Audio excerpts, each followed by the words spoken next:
La commission Vérité et Réconciliation a organisé ce vendredi une conférence à l'endroit des étudiants de l'Université du Burundi, Campus Mutanga. Après une projection d'un film documentaire réalisé par la CVE relatant certains crimes commis dans les années 1972, ainsi que certains témoignages, les étudiants de l'Université du Burundi ont eu l'occasion de poser certaines questions. Pourquoi nous rencontrons la communauté universitaire? Nous rencontrons les étudiants des universités parce que nous estimons que demain, dans les années à venir, les étudiants, c'est eux qui vont diriger le Burundi demain. Ils ont besoin de connaître cette vérité cachée pendant 50 ans. Dans le cadre de la crise ou des massacres massifs de 1972, nous estimons que sur les bancs de l'université, il faut connaître cette vérité cachée, les fausses communes. Aucun livre d'histoire n'en parle. Les personnes arrêtées massivement et jetées dans les fosses communes. Aucun livre d'histoire n'en parle. Les veuves et les orphelins qui traînent la douleur et la souffrance depuis 50 ans, personne n'en parle. Nous voulons que le Burundi d'aujourd'hui et le Burundi de demain découvrent cette horreur que nos mamans et nos frères et nos sœurs traînent depuis 50 ans, mais pour essayer d'édifier une société réconciliée.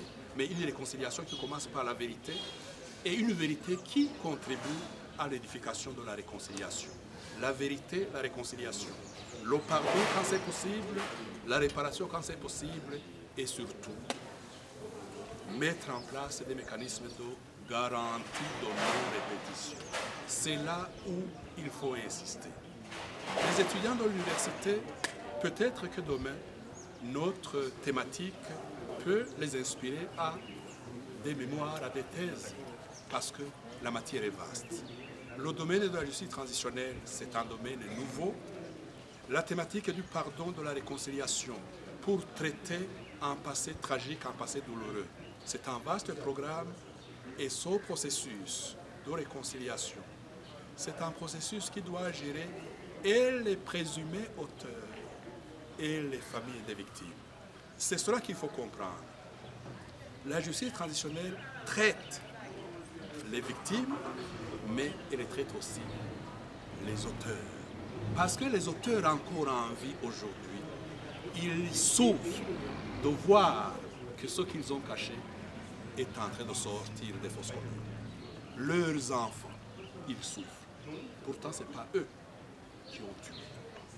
Voilà pourquoi ce mécanisme de justice transitionnelle traite et les familles qui ont perdu et les familles dont les parentés sont impliqués dans les massacres. Sur la question en rapport avec la qualification de ces crimes qu'on voit différemment dans la société burundaise, Pierre Claver Ndayicariye tranquillise et quiconque voudra faire une autre enquête contraire à celle de la CVE, les portes sont ouvertes. Mais Pierre Claver parle qu'il est difficile de nier les crimes commis en 1972 alors qu'il y a des fosses communes partout au niveau de notre pays et des témoignages parmi les victimes et même les commanditaires des crimes qui parlent. Concernant l'histoire du Burundi qui ne parle jamais ces crimes, Pierre Claver Ndayicariye reste toujours ferme en disant que c'était difficile aux historiens d'écrire sur cette tragédie alors que les commanditaires étaient eux-mêmes qui dirigeaient notre pays. Les livres d'histoire que nous connaissons au Burundi, qui sont écrits, disons, par les Burundais, il ne faudrait pas s'étonner que ces chapitres n'y figurent pas. Pourquoi? Parce que quand on est historien, professeur dans un parti unique, on ne peut pas écrire contre le pouvoir en place. Parce que c'est ce pouvoir en place qui vous a donné le boulot. Parce que cette université dans laquelle vous prestez, c'est une université publique et donc de l'État. Les professeurs dont vous parlez, ils avaient peur d'écrire contre le gouvernement en place parce que ce gouvernement était le responsable de ces massacres que nous avons qualifiés de génocide, de crimes. Aujourd'hui, c'est une leçon apprise Les étudiants, les Burundais, aujourd'hui découvrent que aucun livre sur les fosses communes, aucun livre sur les personnes arrêtées, aucun livre sur la planification des massacres massifs de 1972. Bref, aucun livre sur toutes nos crises n'éclaire la communauté burundaise, n'éclaire la communauté estudiantine.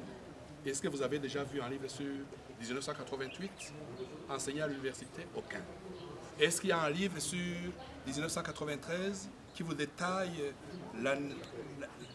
les signes précurseurs de ces crises qui ont encore une fois enlevé le Burundi? Non. Voilà pourquoi il faut comprendre ces ouvrages. Et c'est pourquoi la loi de novembre 2018 précise que nos enquêtes, nos résultats, nos témoignages, les auditions que nous récoltons dans la population vont contribuer à la réécriture de l'histoire du Burundi. Une histoire la mieux partagée.